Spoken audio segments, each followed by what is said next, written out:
আরে কি ব্যাপার, তুমি না গতকালকে তোমার বাপের বাড়ি গেছো, বললা না এক সপ্তাহ থাকবা, আর আজকেই চলে আসছো? ওইটা তো এখন আর আমার বাপের বাড়ি নাই, ওইটা আমার ভাবির বাড়ি হয়ে গেছে, তাই চলে আসলাম। আর লজ্জা থাকলে আর কখনো যাব না। আরে তোমার বাপের বাড়ি তুমি যাবে না তো কে যাবে? আর একদিনে কি এমন হয়ে গেল যে তুমি ওখানে আর যাইতেই চাও না? ওরা কি তোমার কেউ কিছু বলছে? বাসায় ঢোকার পরে বাবি দরজা খুলে দিল, কিন্তু আমাকে দেখার পরে বাবির মনটাই খারাপ হয়ে গেছে। আমি ভাবছি মহিলা মানুষ, সারাদিন কাজ করছে, হয়তো সেই জন্য মনটা খারাপ, কিন্তু সারাদিন বাবি আমার সাথে কোনো কথাই বললো না। আমি একা একাই সোফার উপরে বসে আছিলাম। তারপর সন্ধ্যার পর ভাইয়া যখন বাসায় ফিরলো, ভাইয়ার সাথে বাবি অনেক খারাপ ব্যবহার করতেছে, চিল্লা চিল্লি করতেছে, মেজাজ দেখাইতেছিল। আমি ভাবছি ভাইয়া বাবি হয়তো ঝগড়া করছে, তাই মেজাজ দেখাইতেছিল।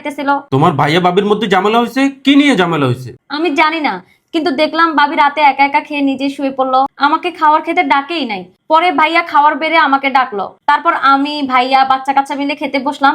ভাবিকে ডাকলাম, ভাবি আসলোই না। আমি যে ডাকলাম তার জবাবে দেয় নাই। খাওয়াটা শেষ করে সবাই মিলে টিভি দেখতে বসলাম। তারপর বাচ্চারা সোফার উপর লাফালাফি করতেছিল, ওরা সোফার উপর এরকম লাফালাফি করতেছে দেখা আমি ওদেরকে নিয়ে শুয়ে পড়লাম। কিছুক্ষণ পর দেখতেছি ভাই বাবির রুম থেকে চিল্লা চিল্লি জোরে সাউন্ড হচ্ছিল। বাবি ভাইয়াকে জোরে জোরে চিল্লায় বলতেছে, তোর বোন এখানে আসছে কেন, আর তোর বাইকনা বাইকনি এখানে আসছে কেন? আর ওরা যে সোফার উপরে এভাবে লাফাইতেছে, ওরা কি জানে সোফার দাম কত? এই সোফাগুলো নাকি ওনার বাপের বাড়ি থেকে দেওয়া, এই সোফাগুলার নষ্ট হলে জরিমানা দিতে হবে। আর বলতেছে যে তোর বোনের জন্য তোর যদি এত মায়া লাগে তাহলে তুই ওই বাড়িতে যাই রেখে আসবি, তোর বোন যাতে আমার এই বাড়িতে না আসে, আসলে আমি এই বাড়িতে থাকবো না, এগুলো বলতেছিল ভাইকে। তাই চিন্তা করলাম আমি একদিনের জন্য বেড়াতে গিয়ে ওদের সংসারে ঝামেলা করার কোনো দরকার নাই, তাই চলে আসলাম। একটা কথা ভেবে অনেক মনে কষ্ট পাইলাম। যে বাড়িতে ছোট থেকে বড় হলাম, আমি সবাই ছোট ছিলাম বলে সবাই অনেক আদর করত, আমি রাজকন্যার মতো বড় হয়েছি ওই বাড়িতে। আজকে ওই বাড়িতে আমার কোনো অস্তিত্বই নেই। আমাদের বাড়িতে এখন সবকিছু ভাবির ইশারাতেই হয়। আরে তুমি চিন্তা করো না, তুমি এভাবে ভেঙে পড়ছো কেন? আমি তো এখনো বেঁচে আছি নাকি?